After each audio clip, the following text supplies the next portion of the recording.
Praise the Lord. प्रभूच्या नावाला धन्यवाद देऊया प्रियांनो की देव बाप्पाने ही सुंदरशी वेळ दिलेली आहे की या वेळेमध्ये आपण देव बाप्पाचं गौरव करावं आणि आपण प्रभूच्या प्रार्थनेचा आरंभ प्रार्थनेने करू. प्रेरणाताई आज प्रार्थना करतील सुरुवातीची.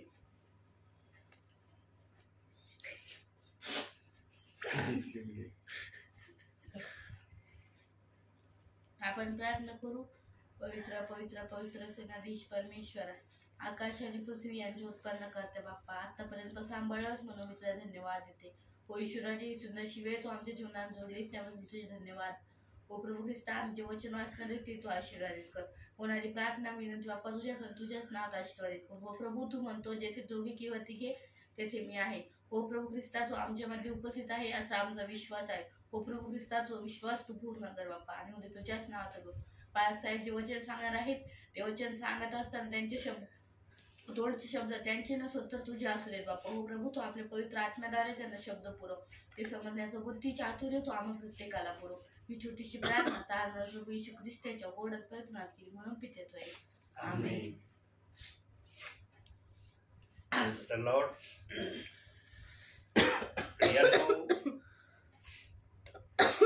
आपण जगामध्ये जर आपल्या जीवनात काही चमत्कार झाला, शारीरिक चमत्कार, तर आपण किती आदराने एकमेकांना सांगतो. आणि जर एखाद्याला वाटलं तर ते चर्चमध्ये देखील साक्षी स्वरूपाने ते सांगतात. मग चमत्कार काही असू द्या, कुठली वस्तू भेटणं असू द्या किंवा आजारातून बरं होणं असू द्या किंवा अपघातामध्ये तुम्हाला प्रभूने सहाय्य केलं त्याचेही विषय असू द्या, विषय वेगळे असले तरी आपण ते एकमेकांना शेअर केल्याशिवाय राहत नाही. पण आज मी एका गोष्टीविषयी तुम्हाला सांगणार आहे प्रियांनो, आणि या गोष्टीविषयी विश्वासणाऱ्यांनी आणि सेवकांनी हे सांगावं अशी प्रभूची इच्छा आहे. माझी इच्छा नाही, प्रभूची इच्छा आहे. आणि काय ते आहे जे मी सांगणार आहे आपल्याला. प्रियांनो, कित्येक वर्ष माझं रनिंग बायबल वाचणं थांबलेलं होतं आणि मी 2-3 संदेशामध्ये सांगितलंय पण की माझ्या भावी जीवनात मी 2 वेळेस पूर्ण बायबल वाचलंय. तिसऱ्या वेळेस वाचायला घेतलं, स्तोत्र 119 पाशी आलो आणि तिथं मी थांबलोय. ते आतापर्यंत त्याच्या पुढं काय मी गेलो नाही. पण कालपासून मी रनिंग बायबल वाचायला सुरुवात केली आणि आज स्तोत्र संहिता 119 अध्याय पूर्ण वाचून झाला माझा. काल अर्धा वाचला, आज अर्धा वाचला. आणि आज जे स्तोत्र माझ्याकडून देव बाप्पाने पूर्ण वाचून घेतलं त्या 176 वचनामधून 5 वचनावर देव बाप्पाने मला आज बोलण्यासाठी प्रेरणा दिली आणि तेच वचन या माझ्या छोट्याशा डायरीमध्ये मी थोडक्यात लिहिलेले आहेत. प्रियांनो, आम्ही आमच्या शरीरावर होणाऱ्या घटनेचा चमत्कार सांगितल्याशिवाय राहत नाही. पण ज्यांचं रनिंग बायबल वाचायचं थांबलेलं होतं, देव बाप्पाने त्यांचं रनिंग बायबल वाचायला सुरुवात करायला लावली. किती मोठी साक्ष ही. प्रियांनो, बायबलच्या वाचनापेक्षा आणि बायबलच्या कार्यापेक्षा कोणतीच मोठी साक्ष नाही. आणि ही साक्ष इथं तर विश्वासणाऱ्यांना ते सांगितलं जात आहे, परंतु वर स्वर्गामध्ये जेव्हा पण आमचे आत्मे प्रभू समोर येतील त्यावेळेला प्रभू आठवण करील, अरे पृथ्वीवर या दासाचं बायबल वाचन थांबलेलं होतं, पण या दासाने ते बायबल वाचन सुरू केलं आणि 119 अध्याय माझा आज कंप्लीट झाला वाचून. आता इथून पुढे जेवढे पण पुस्तक आहेत ते मी वाचणार आहे आणि तिसऱ्या वेळेस मी बायबल पूर्ण वाचून घेतलंय याचा बहुमान मी देव बाप्पाकडून प्राप्त करणार आहे. आता किती दिवस मला राहिलेले अध्याय वाचण्यासाठी मला वेळ द्यावा लागेल किंवा किती दिवस मला त्यामध्ये खर्च करावा लागतील ते वेळ मला दाखवणार आहे. प्रियांनो, सर्वात आनंदाची बाब आहे की जर एखादा विश्वासणारा एखादा सेवक रनिंग बायबल वाचतोय आणि त्याचं रनिंग बायबल वाचणं थांबलंय काही कारणामुळं आणि त्याने रनिंग बायबल वाचायला हातात घेतलंय, त्यासारखा आनंद नाही. कालपासून मला इतका देव बाप्पाने आनंद दिलाय. जसं मी ते अध्ययन वाचायला सुरुवात केली, मागील 15 दिवसापासून मी ठरवित होतो मी पुन्हा तिसऱ्यांदा वाचण्यासाठी बायबल घेईन, पण 15 दिवस मला तो 119 अध्याय वाचायची इच्छा झाली नाही. पण कालपासून वाचन हातात घेतलं. आज 119 अध्याय पूर्ण झालाय आणि त्याच अध्यायातून 176 वचन आहेत. प्रियांनो, त्या अध्यायामध्ये थोडे नाहीत वचन, 176 म्हणजे 250च्या वर वचन आहेत. पण तेवढे वचन माझ्याकडून देव बाप्पाने वाचून घेतले आणि त्याच 176 वचनामधून 5 वचनावर आज मी प्रभूच्या आत्म्याच्या प्रेरणेने आपल्याशी बोलणार आहे. तर काढूया आपण पहिलं वचन, स्तोत्र संहिता 119 त्याचा 130 वचन. तुझ्या वचनांच्या उलगड्याने प्रकाश प्राप्त होतो, त्याने भोळ्यांना ज्ञान प्राप्त होते. बघा प्रियांनो, देवाचा शब्द पण किती अद्भुतरित्या आमच्याकडे प्रभूने पाठवलाय. देवाच्या वचनाने आम्हाला प्रकाश मिळतो. आता प्रकाश ही एक सांकेतिक भाषा प्रभूने वापरली किंवा रूपक म्हणून हा शब्द ठेवलाय, पण प्रकाश म्हणजे काय देव बाप्पाला निश्चित अर्थानं सांगायचंय, तुम्हाला पवित्र आत्मा मिळणार. नकोय का पवित्र आत्मा तुम्हाला? सांगा, कोणता विश्वासणारा प्रभूवर विश्वास ठेवतो तो म्हणतो मला पवित्र आत्मा नको आहे, मी पवित्र आत्म्याविना देवाच्या राज्यात राहू इच्छित आहे. आहे का एखादा विश्वासणारा?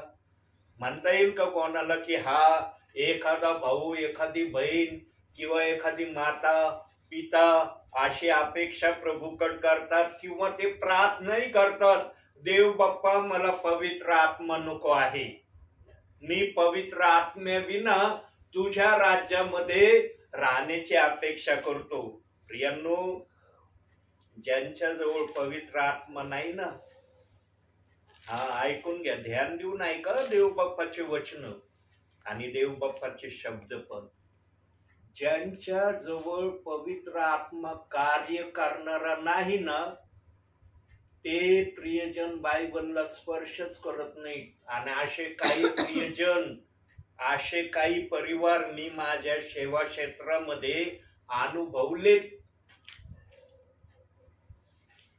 ज्या परिवारातले विश्वासणारे, एक का होईना विश्वासणारा, एक जर वचन वाचतो ना आपल्या घरामध्ये, तर त्या परिवाराला म्हणता येतं की हा परिवार बायबल वाचन करणारा आहे. शब्दशः सर्वांनी जरी बायबल वाचलं नाही, काही प्रियजनांना बायबल वाचता येत नाही, कारण जे जुने विचाराचे आहेत त्यांनी शाळा घेतलेली नाही, किंबहुना ते शाळेतही गेले नसतील. जे जुन्या विचाराचे आहेत त्यांना वाचता येत नाही, त्यांना वगळता बाकी इतर प्रियजन जर वाचन एखाद्याने केलं तर सगळ्यांच्या नावे ते येतं. कसं येतं? आता वचनातून येईल तपासू आपण. आता बघा देव बाप्पाचे वचन सांगण्याची प्रक्रिया. प्रेषितांची कृत्य 16वा अध्याय 31वे वचन. ते म्हणाले, प्रभू येशूवर विश्वास ठेव, म्हणजे तुझे व तुझ्या घराण्याचे तारण होईल. एका जणांनी विश्वास ठेवला, एका जणांनी वरचं जर 30वं वचन वाचलं ना, तर त्या ठिकाणी सांगण्यात आलंय की त्या अधिकाऱ्याला सांगण्यात आलं, तू प्रभू येशू ख्रिस्तावर विश्वास ठेव, तुझे व तुझ्या घराण्याचे तारण होईल. 30वं वचन वाच बाळा. आणि त्यांना बाहेर काढून म्हणाला, महाराज, माझे तारण व्हावे म्हणून मला काय केले पाहिजे? बस बघा, त्यांनी विचारलं, महाराज, माझं तारण होण्यासाठी मी काय करू? आणि तिथं सांगण्यात आलं की तू जर विश्वास ठेवशील तर तुझं तर तारण होईलच होईल, पण तुझ्या घराण्याचं तारण झाल्याशिवाय राहणार नाही. मग जर या ठिकाणी देव बाप्पाचं वचन अशा रीतीने आम्हाला कळवित आहे आपले विचार, तर विचार करा प्रियांनो, ज्या परिवारात एखादा विश्वासणारा जर एक वचन वाचतो तर त्या संपूर्ण घराने ते वचन वाचल्यासारखं होईल की नाही? कारण त्याच घरामध्ये ते सर्व प्रियजन आहेत ना, का वेगवेगळ्या ठिकाणी आहेत. म्हणून प्रियांनो, देवबाप आपल्या विचाराने, आपल्या मनाच्या इच्छेने आपलं वचन प्रगट करतो. म्हणून पवित्र आत्मा असल्याशिवाय कोणालाही बायबल वाचण्याची इच्छा होणार नाही. मी बायबल वाचत नव्हतो असं नाही प्रियांनो, रोज मी बायबल वाचतो, परंतु जे माझं रनिंग बायबल वाचन थांबलं होतं कित्येक वर्षापासून, जवळपास 8 ते 9 किंवा 10 वर्ष म्हणलं तर चालल, किंवा त्याच्या खाली म्हटलं तर चालल, इतके वर्ष थांबलेलं माझं बायबल वाचन रनिंग कालपासून सुरू झालं. आणि आता मी 3 वेळेस बायबल पूर्ण वाचलं, याचा बहुमान देव बाप्पाकडून प्राप्त करून घेणार आहे. कारण देवाच्या मर्जीशिवाय कोणालाही कोणतीही प्रक्रिया करणं शक्य नाही. आणि देव बाप्पाने मला बायबल वाचण्यासाठी प्रेरणा दिली, प्रभूला धन्यवाद असो. प्रियांनो, आपल्या भावी जीवनामध्ये एकदा तरी तुम्हाला म्हणता येऊ द्या की मी एकदा का होईना पूर्ण बायबल वाचलंय. हा बहुमान जरूर प्राप्त करा प्रियांनो, फक्त आमच्या आईंना सोडून. कारण आमच्या आईंना वाचता येत नाही. त्यांना सोडून बाकी जे प्रियजन आहेत त्यांनी रनिंग बायबल एकदा तरी वाचण्याचा बहुमान प्राप्त करून घ्या प्रियांनो. याच्यासारखा आशीर्वादाचा खजिना कोणताच नाही. आणि बहुसंख्य परिवार त्यांनी ही प्रक्रिया केलेली आहे, पण बहुसंख्य अजून असे काही परिवार आहेत की त्यांनी बायबल पूर्ण एक वेळेसही वाचलेलं नाही. हा, ते बायबल वाचतात याच्यापासून ते दूर नाही, पण रनिंग बायबल जे म्हणतो ना आपण, उत्पत्तीपासून प्रगटीकरणापर्यंत, अशी प्रक्रिया काही परिवारातल्या विश्वासणाऱ्यांनी केलेली नाही. पण काही जणांनी ही प्रक्रिया केलेली आहे. प्रियांनो, सांगा, जर रनिंग बायबल तुम्ही पूर्ण वाचलं, देव बाप्पाला कसं वाटल? जर देव बाप्पाला आनंद वाटल, जर तुम्ही कोणाशी हे वाक्य शेअर केलं तर ऐकणाऱ्यांना आनंद वाटन का दुःख वाटन? म्हणून प्रियांनो, आशीर्वादाचा खजिना आमच्या जवळच आहे. फक्त तो खजिना कसा घ्यायचा ना, हे ठरवणं आमच्या हातात आहे. पण काय होतं कधी कधी माहितीये प्रियांनो, संसार यात्रेमध्ये चालत असताना जेव्हा संकट येतात, परीक्षा येतात, चिंता येते, काळजी येते, निरनिराळ्या गोष्टींनी मनुष्याचं मन खिन्न होतं, तेव्हा एखाद्याला किंवा एखाद्या परिवाराला रनिंग बायबल वाचायला वेळ मिळत नाही. पण प्रियांनो, आम्ही वेळात वेळ काढून रनिंग बायबल वाचण्याची प्रक्रिया केली पाहिजे. आता पुढील वाचनात जाऊया. 119 स्तोत्र 144 वचन बघा, तिथं काय म्हणतोय प्रभू?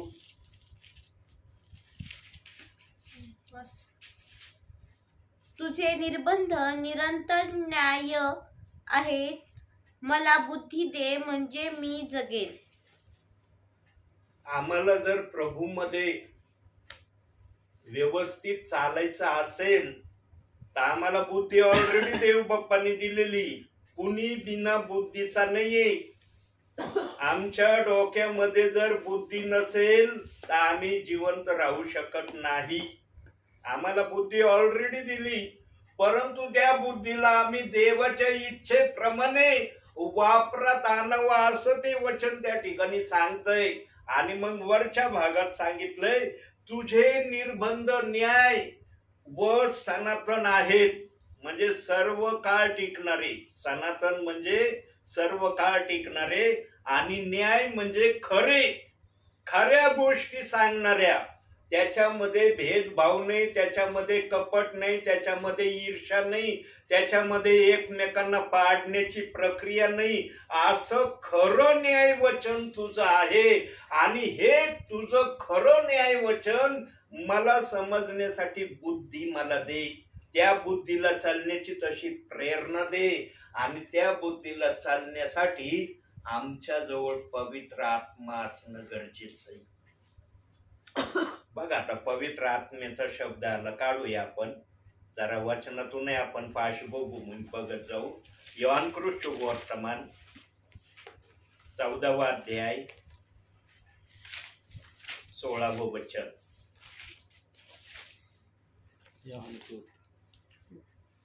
ह्या माणसांना आपण काय करावे? कारण 14वा अध्याय 16वं वचन. मी पित्याला विनंती करते. हा, प्रेषितांचे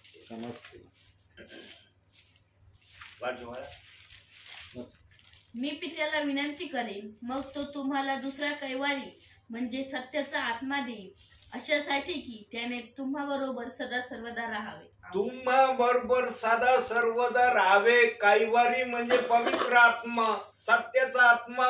हा आत्मा तुमच्याकडे आल्याशिवाय तुमच्या बुद्धीला आत्मा व्यवस्थितरित्या चालवेल. अन्यथा तुमची बुद्धी तुमच्या मनाने जसं तुमचं मन करील तसं तुम्ही त्या बुद्धीला चालवता.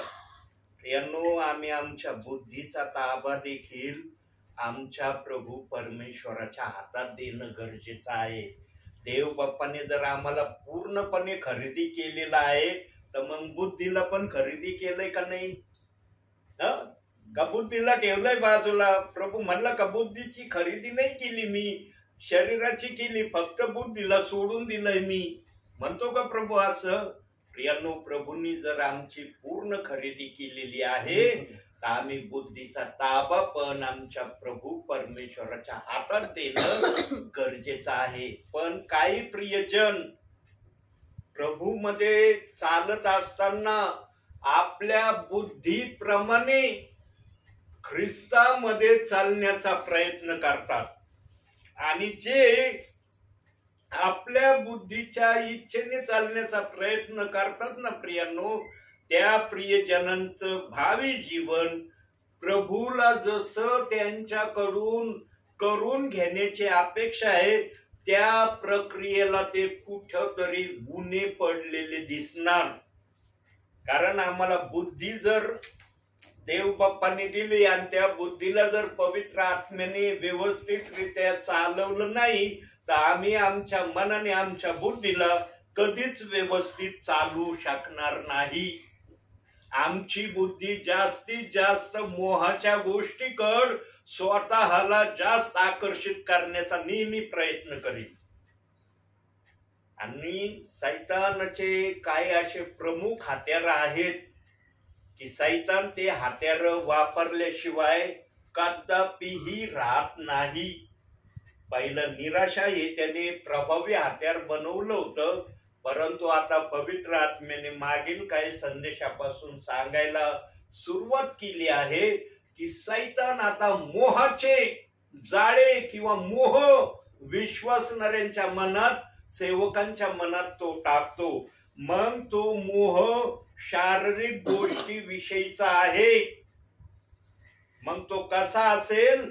ज्याच्यावर ते मोहाचे जाळे येतात त्यांनाच ते माहीत असणार. प्रियांनो, आम्हाला सैतानाच्या मोहाच्या जाळ्यापासून जर वाचायचं असेल तर आम्हाला आमच्या प्रभूच्या इच्छेप्रमाणे वागणं अत्यंत गरजेचं आहे. आणि जर आम्ही आमच्या प्रभूच्या इच्छेने वागलो नाही तर मग आमची संसार यात्रा प्रभूमध्ये कशी चालेल हे आम्हाला सांगता येणार नाही. म्हणून पवित्र आत्म्याने आपल्या समयामध्ये जे वचन वाचलं, योहान 14वा अध्याय 16वं वचन, या वचनाचं जेव्हा प्रकाशन पाहिलं त्यावेळेस पवित्र आत्म्याने पॉझिटिव्ह पण या वचनाला पाहिलं आणि निगेटिव्ह पण पाहिलं. निगेटिव्ह मध्ये काय दिसलं पवित्र आत्म्याला? जर मी माझ्या विश्वासणाऱ्यांवर माझा आत्मा पाठवला नाही, काहीवरी पाठवला नाही, तर माझे विश्वासणारे कदाचित माझ्या नावामध्ये व्यवस्थित चालणार नाही. अनेकांची फार मोठी पडझड होईल. अनेक जण गोंधळात सापडतील, अनेक जण मोहात सापडतील, अनेक जण संकटात सापडतील, नानाविध गोष्टींनी माझे लोक त्रस्त होतील. आणि पवित्र आत्म्याने जेव्हा पाहिलं की अरे माझे विश्वासणारे अशा गोष्टींमध्ये नसावे, म्हणून पवित्र आत्म्याने आम्हाला तो देण्याचं अभिवचन दिलं. पण त्यांनी आज्ञा पण दिली. काय आज्ञा दिली बघूया जरा, शास्त्रातून काढूया. 2 तिमोथेचं पत्र 3रा अध्याय 12वं वचन. 12वं वचन. 2रा अध्याय 12वं वचन. जे ख्रिस्त येशूमध्ये सुभक्तीने आयुष्य घालवायस पाहता त्यांचा सर्वांनी छळ होईल. त्या सर्वांचा छळ होईल. पवित्र आत्म्याने हे सांगून ठेवलं की तुम्ही माझ्या नावामध्ये सुभक्तीने चालण्याचा नेहमी प्रयत्न करताल. तुम्हाला सुभक्तीने चालणंच आवडणार, पण सुभक्तीने चालत असताना माझ्या नावामध्ये तुमचा छळ होईल. आणि छळ वेगवेगळ्या प्रकारे होईल. छळाचे प्रकार एक नाही. निंदेतून छळ होईल, अपमानातून छळ होईल, वादविवादातून छळ होईल, किंवा आणखी कशा कशा प्रकारातून तुमचा छळ होणार. आणि प्रियांनो, विशेष करून या प्रक्रियेमध्ये ना विश्वासणाऱ्यांपेक्षा सेवक जास्त या प्रक्रियेमध्ये सापडलेले दिसतात. बघा, सेवकांवर निरनिराळे छळ आहेत सेवकांचे. काही जण सांगतात, काही जण मनात ठेवतात आणि ते प्रभूशी या छळाविषयी प्रार्थनेच्या माध्यमातून आपल्या इच्छा कळवतात. परंतु प्रियांनो, कोणत्याही सेवकाने कधीही या छळाच्या पायी प्रभूला सोडून दिलेलं नाही. पण प्रभूने धीराचे शब्द सांगितलेले आहेत की माझ्या नावामुळे जर तुम्ही छळ सहन करता, निंदा सहन करता, तर तुम्ही धन्य आहात. आणि पुढील आणखी एका वचन सांगितलंय, ख्रिस्ताच्या नावामुळे जर तुमचा छळ निंदा होते तर तुम्ही धन्य आहात. असं 2 ठिकाणी मत्ते आणि पेत्र या 2 पत्रामध्ये देव बाप्पांनी वचन सहित सांगितलंय. मत्ते 5वा अध्याय 10-11 वचनामध्ये आणि पहिले पेत्र 4था अध्याय 14व्या वचनामध्ये या 2 गोष्टी सांगितल्या. आपण हे वचन पाहणार नाही. मागील संदेशात या वचनावर देवबाप बोललेला आहे. प्रियांनो, ख्रिस्ती जीवनामध्ये वाटचाल करत असताना तुम्हाला निंदा सहन करावी लागेल. थोडक्यात प्रभूला सांगायचंय. पुढील वचनाकडे जाऊया. स्तोत्र सहितच काढलेला आहे. 119, 162. बघा ते इथं काय म्हणतोय प्रभू.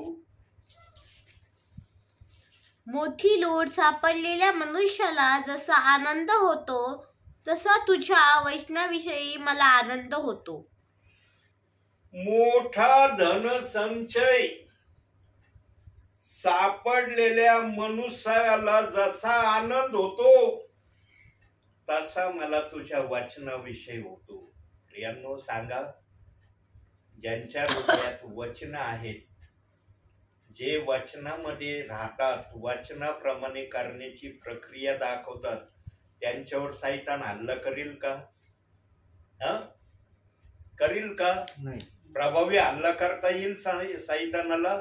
हा चुटपुट हल्ले करण्याचा तो प्रयत्न करील, मोह दाखवण्याचा प्रयत्न करील, परंतु जे वचनामध्ये स्थिर आहेत त्यांच्यावर सैतानाचं काही एक चालणार नाही.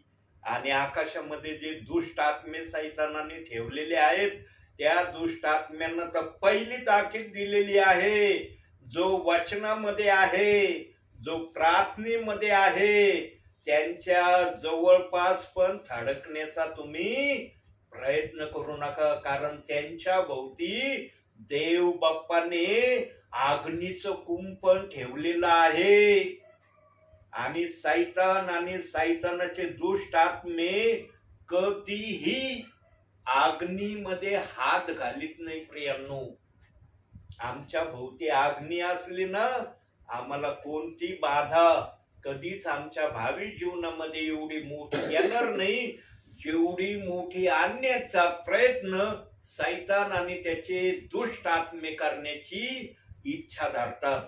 म्हणून प्रियांनो, आम्हाला जर प्रभूमध्ये सुरक्षित आमचं भावी जीवन घालवायचं असेल तर आम्हाला वचनाप्रमाणे आचरण करणं गरजेचं आहे. प्रियांनो, 24 तासामध्ये एक अध्याय जरूर वाचत जा. या धनापासून स्वतःच्या आत्म्याला कधी वंचित करू नका. एक अध्याय वाचणं म्हणजे देवाच्या नजरेमध्ये ते किती महान तुम्ही प्रभूसाठी कार्य करता याची तुलना जरी तुम्हाला कळत नसली पण प्रभूला ते समजतं. आणि जे एकापेक्षा अधिक अध्याय वाचतात त्यांच्याबद्दल कशी प्रक्रिया असेल? प्रियांनो, मी माझ्या भावी सेवेमध्ये अनुभवलंय, काही विश्वासणारे एक अध्यायपेक्षा अधिक अध्याय वाचतात. सुरुवातीला एक अध्याय त्यांनी वाचायला घेतला, परंतु जसा त्यांना पवित्र आत्म्याने वचनाची गोडी त्यांच्या हृदयात निर्माण केली, त्यांनी एक अध्याय नव्हे तर जास्त अध्याय वाचायला त्यांनी आरंभ केला. कोणी 4 अध्याय वाचतो. कमीत कमी आता मागच्या आठवड्यात मी एका बहिणीच्या मुखातून ऐकलं आणि त्या बहिणीने प्रार्थनेमध्ये सांगितलं. हे काही चर्चात्मक बोलली नाही ती बहीण. जेव्हा मी संदेश देत होतो त्यावेळेला ती बहीण म्हणली, मी 10 अध्याय वाचन केले. ज्यांना मी एक अध्याय वाचायला सांगितला होता ते आता 10 अध्याय वाचतात. कसं वाचन होत असेल त्यांच्याकडून?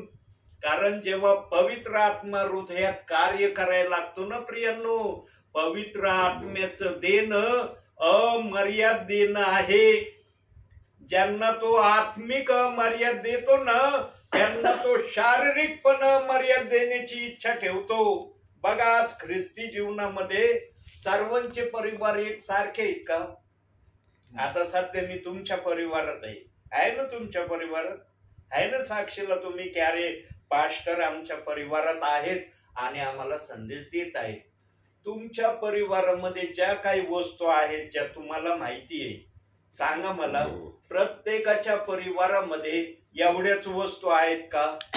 सध्या मी आलेलो आहे माझ्या परिवारात, मला म्हणता येईल का ब्रदर तुमच्या घरात जेवढ्या वस्तू मी पाहतो ना, जेवढ्या मला नेत्राने दिसतात तेवढ्याच वस्तू माझ्या पण घरात आहेत, त्याच्यापेक्षा अधिक वस्तू माझ्या घरात आहेच नाही? येईल का मला असं म्हणता? नाही म्हणता येत ना. का असं देव बाप्पानी केलं?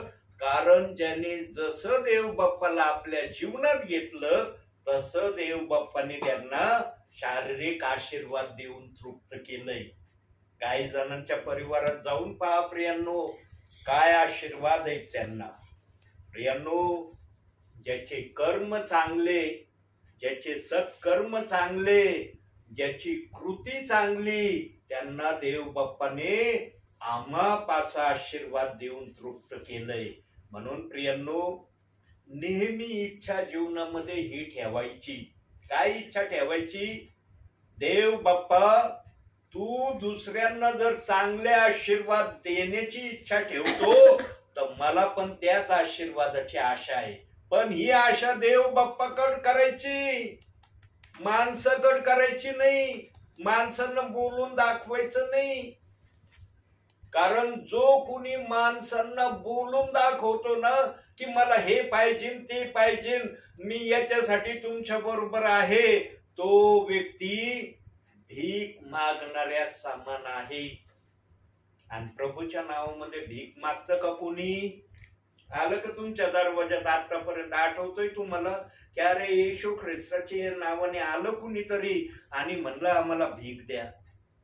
आतापर्यंत आठवतोय तुम्हाला? कधी येशू ख्रिस्ताच्या नावाने कुणी भीक मागायला येणार नाही.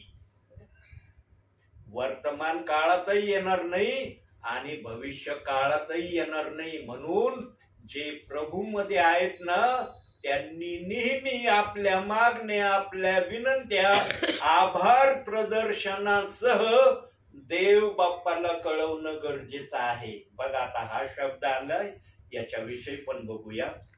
काढूया फिल्पेकराचं पत्र. मग झोप जा तिकडं. झोप आली बाळ?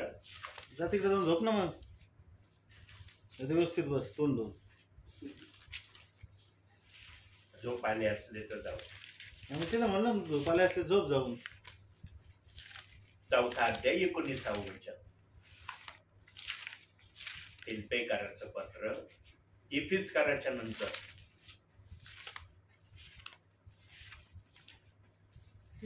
इफिसकराचं पत्र, मग फिल्पेकराचं 4था अध्याय 19 वचन. माझा देव आपल्या संपत्त्यनुरूप माझा देव आपल्या संपत्त्यनुरूप तुमची सर्व गरज ख्रिस्त येशूचे ठायी गौरवाच्या द्वारे पुरवी. ख्रिस्त तुमच्या सगळ्या गरजा संपत्तीनुसार ख्रिस्त येशू मध्ये पुरवेल. त्याच अध्यायचं 6वं वचन वाच बाळा. तोच अध्याय 6वं वचन. कशाविषयी चिंताक्रांत होऊ नका, तर सर्व गोष्टींविषयी प्रार्थना व विनंती करून आभार प्रदर्शनासह आपली मागणी देवाला कळवा. कोणाला कळवा सांगितलंय? देवाला. सांगितलं का माणसाला कळवा? प्रियांनो, जो देवाच्या वचनात असतो ना तो आपली विनंती देवालाच कळवितो, तो माणसाला कधीच कळवित नाही. हा जीवनामध्ये चढ उतार येतात त्यावेळेला हात उसणं घेणं ही एक प्रक्रिया देव बाप्पाने मान्य केलेली आहे. आणि तशा स्वरूपाचे वचन पण बायबल मध्ये दिलेत की जर तू उसणं घेतलं कोणाकडून तर ते फेडायला उशीर लावू नको, विलंब करू नको. कोणाकडून उसणं घेतलं असलं त्याचे पैसे बुडवू नको. प्रभूने सांगून ठेवलंय. आणि जेव्हा प्रभूच्या आत्म्याने प्रभू बोललाय तेव्हा आत्म्याने पण या गोष्टीला आपल्या प्रकारे सांगितलंय. काय सांगितलंय? तुझा उजवा हात काय करतो हे डाव्या हाताला कळू देऊ नको. आणि एका ठिकाणी जुन्या करारात पण आणि नवीन करारात पण सांगितलंय की जर तू कोणाला उसने दिले तर त्याच्याकडून उसने घेण्याची घाई करू नको. अशा अनुषंगाचे शब्द बायबल मध्ये मी वाचलेत. आता जसजसा रनिंग बायबल मी वाचील मला डिटेल मध्ये सगळ्या गोष्टी प्रभू दाखवीन आणि ते संदेशामध्ये सांगण्यासाठी माझा उपयोग देव बाप करीन. रनिंग बायबल माझं वाचन सुरू झालं, देवाचे मी आभार मानतो. कारण रनिंग बायबल वाचण्यामध्ये पवित्र आत्मा बऱ्याच गोष्टी शिकवतो. एक जरी अध्याय तुम्ही वाचला ना रनिंग बायबलचा, पण तो ध्यान देऊन वाचणं महत्वाचं आहे. अरे मला लवकर लवकर बायबलचे अध्याय पूर्ण करायचे, पुढं पाठ आणि मागं सपाट, असं रनिंग बायबल कधीच वाचू नका. मग देव बाप एका गोष्टीची आठवण करून देतो. कशाची आठवण? एका ठिकाणी शर्यत लागली होती सश्याची आणि कासवाची. जेव्हा कासवाकड सश्याने पाहिलं, ससा म्हणला अरे याला याला हरवणं मला फार सोपं आहे, मी इझी याला हरवीन. आणि त्याला त्या गोष्टीचा जास्त उतावीळपणा सशामध्ये ठेवला आणि इतका जोरात पळाला, पण पुढे चालल्यावर त्याला एक चांगलं सावलीचं झाड दिसतो. अरे काय दाट सावली या ठिकाणी, थोडस मी थांबतो. ससा कासव हळूहळू येत आहे, त्याला जवळ येण्यापर्यंत मी थोडीशी विश्रांती घेतो आणि जसं कासव जवळ येता दिसन पुन्हा रनिंग करीन आणि ज्या ठिकाणी शर्यत एंड होती त्या ठिकाणी जाऊन मी थांबत. पण प्रियांनो, सशाने जो विचार केला त्या विचाराप्रमाणे घडलं नाही. ससागार सावली खाली बसला, त्याला तशीच झोप लागून गेली आणि कासव हळू त्याच्या जवळूनही निघून गेलं. तरी सशाला सूट नाही झाली की अरे कासव माझ्या जवळून चाललंय. जेव्हा कासव यांच्या ठिकाणी जाऊन थांबतं त्यावेळेला सशाचे डोळे उघडतात, त्यावेळेला वेळ निघून गेलेली असती. कासव ज्या शर्यतीचं मर्यादित ठिकाण आहे त्या ठिकाणापर्यंत कासव गेलेलं सशाने पाहिलं. आणि मग ससा अनुताप करतो, पस्तावा करतो, अरे मी झाडाखाली झोपलो नसतो, विश्रांती नसती घेतली, धावत जाऊन जर मी त्या ठिकाणापर्यंत गेलो असतो तर विजयी मी झालो असतो. प्रियांनो, जो धीराने नेटाने देवाच्या राज्यामध्ये चालण्याचा प्रयत्न करतो ना तो नेहमी विजयी होतो. पण जो एकदम फास्ट सस्यासारखं पाळण्याचा निर्धार करीन ना त्याचं कुठं ना कुठं पडणं निश्चित होणार. ही घटना त्या शर्यतीमधून दाखवतो आम्हाला प्रभू की आम्ही बायबल पण कासवाप्रमाणे हळूहळू वाचलं पाहिजे. एक जरी अध्याय तुम्ही वाचला ना तो अध्याय तुम्ही ध्यान देऊन वाचा. 30% जर तुम्हाला कळलं ना समजून घ्यायचं तुम्हाला त्या अध्यायातून आशीर्वाद मिळाला. पण तुम्ही 20-22 अध्याय वाचले आणि एवढ्या अध्यायातून तुम्हाला 0% काही नाही मिळालं, काय उपयोग आहे का तेवढे अध्याय वाचून? नुसतं म्हणायला राहील अहो मी 22 अध्याय वाचले बरं का आज दिवसभरात, पण त्याच्यातून तुम्हाला जर एकही वाक्य देव बाप्पाने समजूनही दिलं काय उपयोग आहे का तुमचे 22 अध्याय वाचण्याचा?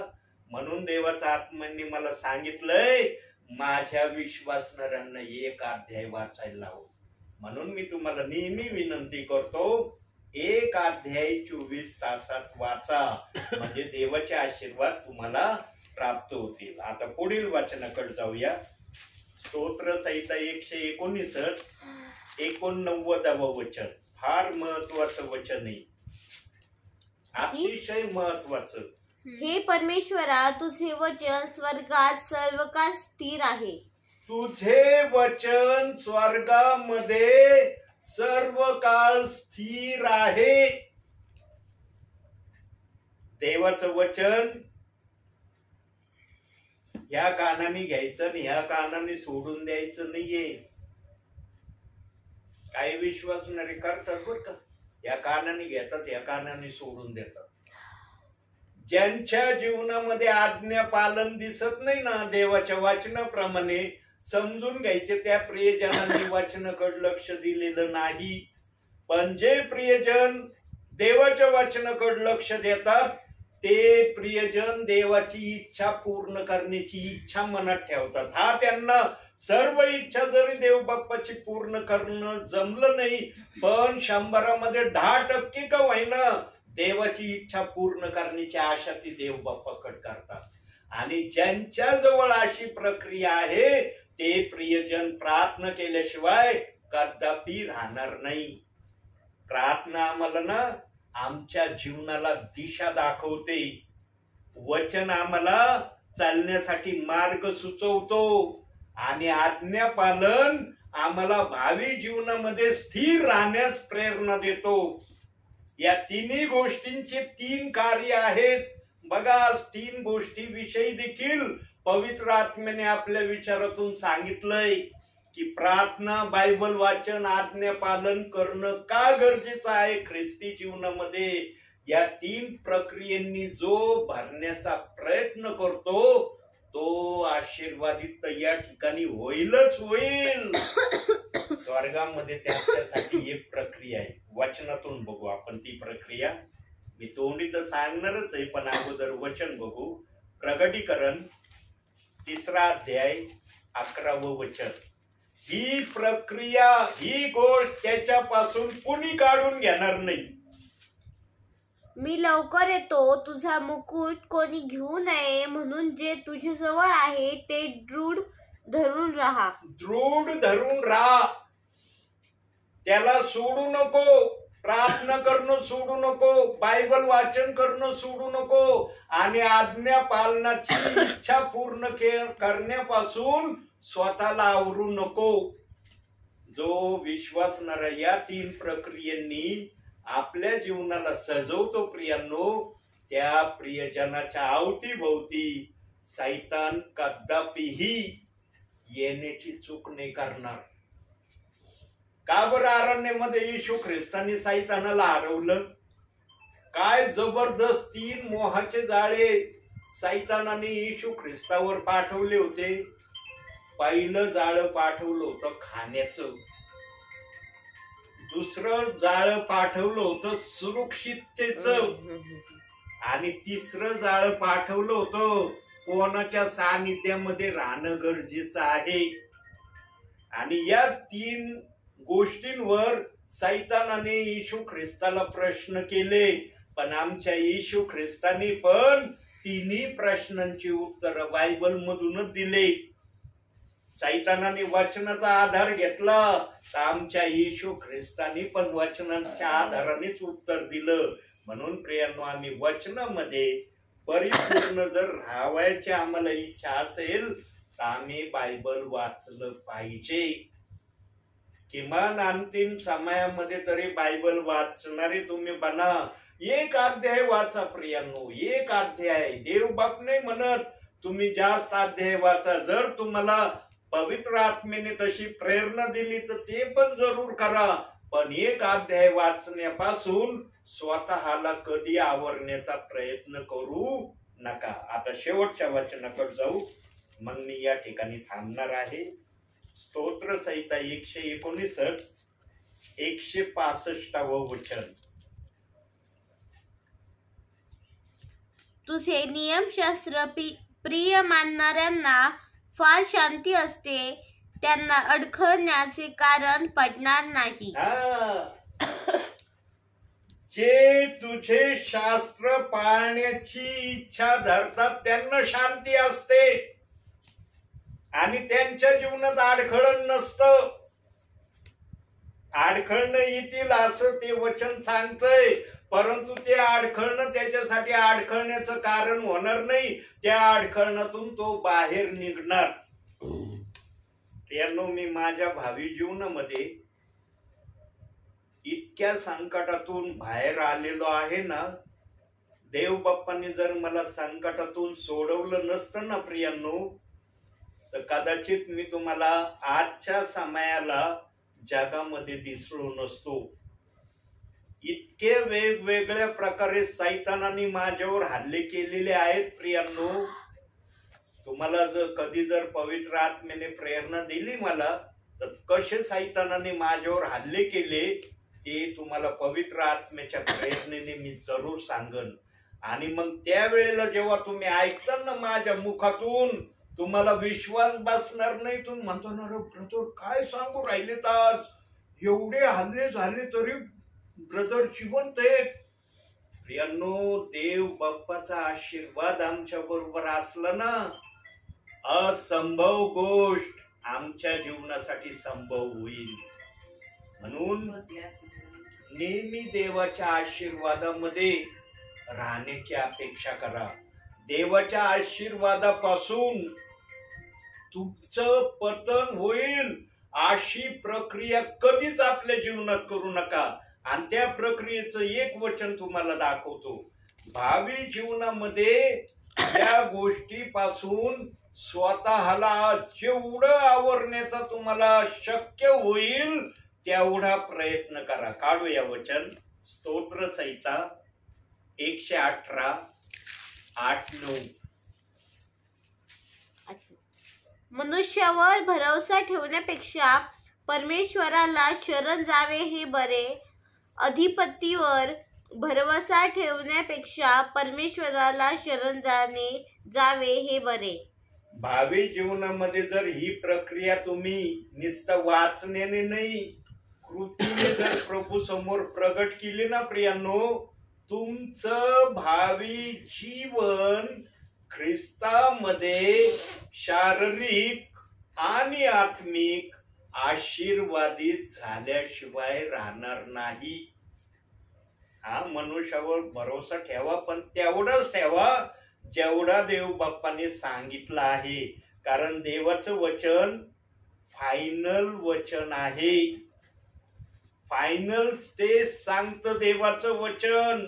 आणि या वचनाला प्रगट करण्यासाठी पवित्र आत्माच पाहिजे. का देव बाप्पाचा आत्मा म्हणला मनुष्यावर भरोसा ठेवण्यापेक्षा परमेश्वराला शरण जाणे बरे? काहीतरी कारण असेल ना. पवित्र आत्मेला आपल्या समयात या गोष्टीचं काहीतरी कारण दिसलं असेल ना.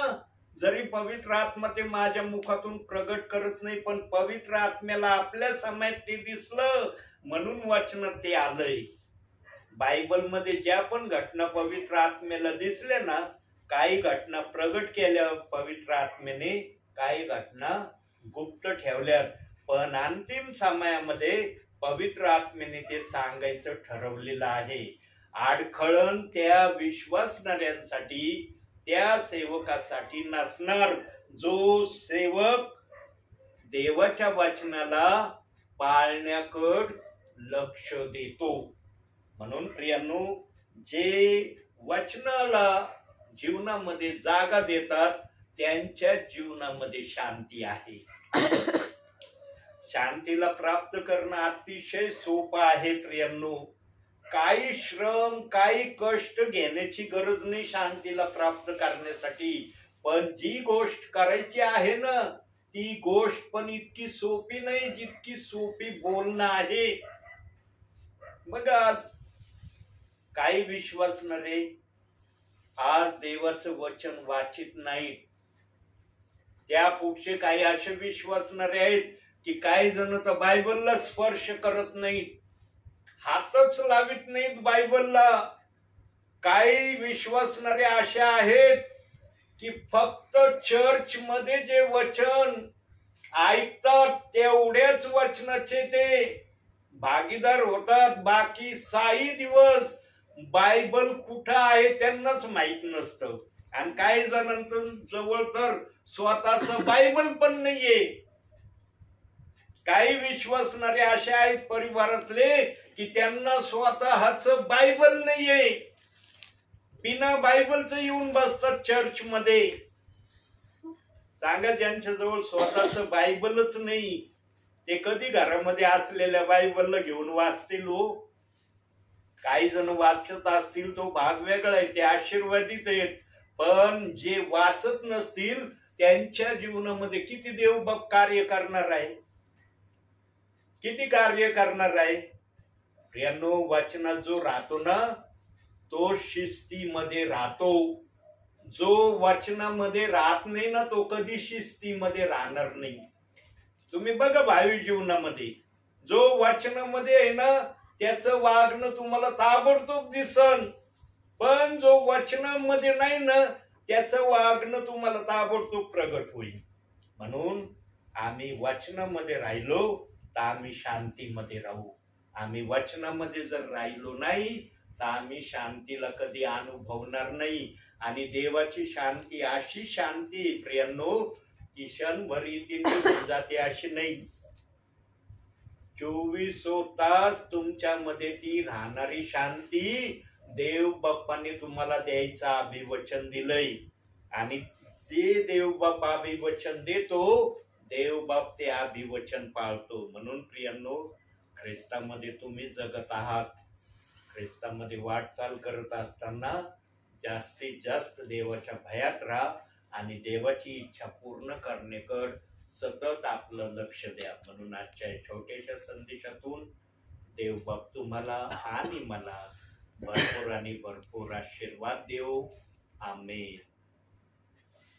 आपल्यासाठी निकिताताई प्रार्थना करतील शेवटची. बंद कर. नाही हा ते बंद कर बाळा. करू हा